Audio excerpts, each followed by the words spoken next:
Good morning बच्चों। आज हम पढ़ेंगे हिंदी व्याकरण का पार्ट 2 वर्ण मीन्स लेटर। हिंदी में वर्ण बोलते हैं और इंग्लिश में लेटर बोलते हैं। वर्ण जैसे हमारे आ से ज्ञ तक ये हमारे वर्ण होते हैं और लेटर इंग्लिश में होते हैं जैसे अल्फ़ाबेट A to Z होते हैं। जब कोई व्यक्ति किसी से कुछ कहता है तो उसके मुख से कुछ ध्वनियाँ निकलती है। देखो, जब हम किसी से कुछ बोलते हैं, जैसे मैं अब भी आपसे बात कर रही हूँ, आपको समझा रही हूँ, तो मेरे मुंह से कुछ ना कुछ ध्वनियाँ निकलती है। ये ध्वनियाँ छोटी भी हो सकती है और बड़ी भी होती है। जैसे ए, चिल्लाओ मत, इसमें जो ए है वो एक ध्वनि है और मत उससे बड़ी ध्वनि है और चिल्लाओ उससे भी बड़ी ध्वनि है। हमारे मुख से, हमारे मुंह से निकली ध्वनियों से ही क्या बनती है? भाषा। और बड़ी ध्वनियों के छोटे छोटे टुकड़े किए जा सकते हैं। जो बड़ी ध्वनियाँ होती है उनके छोटे टुकड़े किया जा सकते हैं और जो सबसे छोटी ध्वनि होती है उसे वर्ण कहते हैं। जो भाषा होती है उसकी जो सबसे छोटी ध्वनि होती है उसे वर्ण कहते हैं। और वर्ण भाषा की वह सबसे छोटी इकाई है जिसके और टुकड़े नहीं किए जा सकते। वर्ण क्या है? भाषा की वह सबसे छोटी इकाई है जिसके और टुकड़े नहीं किए जा सकते। और हर भाषा के अपने अपने वर्ण होते हैं। हिंदी के भी कुछ वर्ण हैं। जैसे देखो, वर्ण के प्रकार। हिंदी वर्णमाला में 2 प्रकार होते हैं वर्ण के।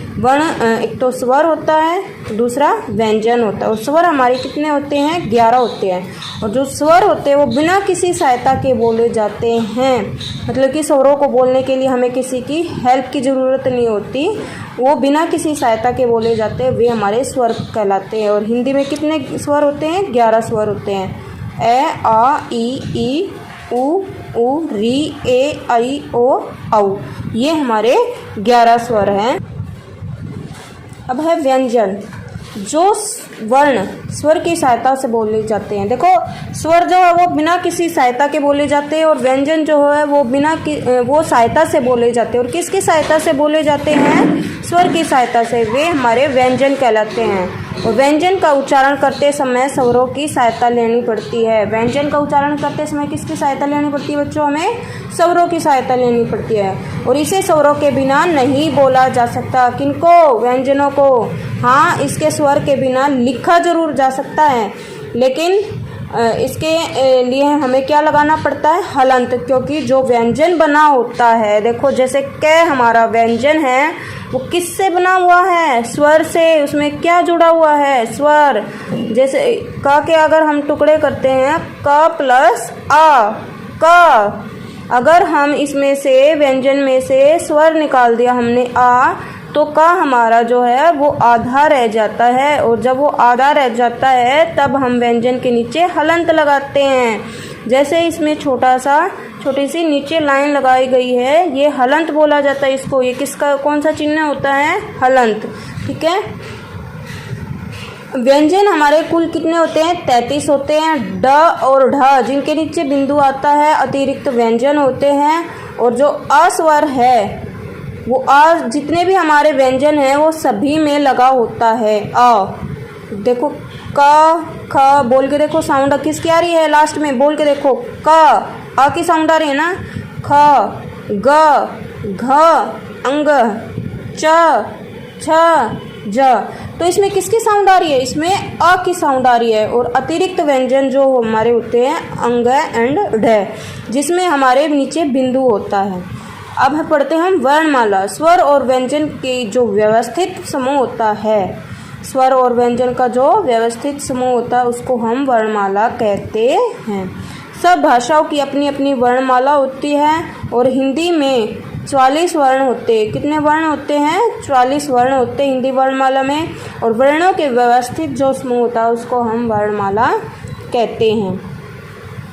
और देखो, संयुक्त व्यंजन। संयुक्त यानी कि संयुक्त, वो मिला हुआ होता है, जुड़ा हुआ होता है, संयुक्त हुआ होता है। इसलिए देखो, नाम से ही पता चल रहा है संयुक्त, वो संयुक्त हुआ होता है, जुड़ा हुआ होता है। ये हमारे व्यंजन होते हैं और ये 4 व्यंजन होते हैं। संयुक्त व्यंजन हमारे कितने होते हैं? 4। एक तो अक्ष है, त्र, ग और श्र से श्रमिक वाला श्र। ये व्यंजन 2 व्यंजनों के योग से बने। ये व्यंजन किस किस के योग से बने हुए हैं? जुड़े, मैंने बताया जुड़ा होते हैं। तो ये 2 व्यंजनों से जुड़े हुए थे, इसलिए इन्हें संयुक्त व्यंजन कहते हैं।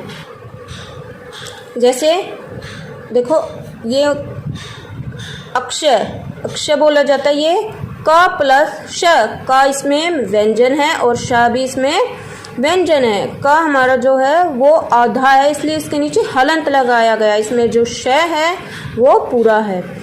अब है नेक्स्ट त्र, त प्लस र, त हमारा त्र जो है वो आधा है और र पूरा है। अब देखो जैसे कक्षा, शिक्षक, क्षमा, त्रिशूल, पत्र, मित्र, ऐसे ही ग में ज प्लस अंग, तभी तो ज्ञ बना होता है। ठीक है, ज्ञान, विज्ञान, संज्ञा, श्र से श्रमिक वाला, श इसमें आधा है एंड इसमें र पूरा है और श आधा है, तो इसके नीचे हमने क्या लगाया गया है, इसके नीचे क्या लगा हुआ है बच्चों, हलंत, श्रम, परिश्रम, श्रमिक। आज हम इतना ही पढ़ेंगे, आगे का हम जो है नेक्स्ट क्लास में पढ़ेंगे। आप अभी तक जितना भी मैंने करवाया है इसको आप ज़रूर पढ़ना, तभी आपको समझ आएगा।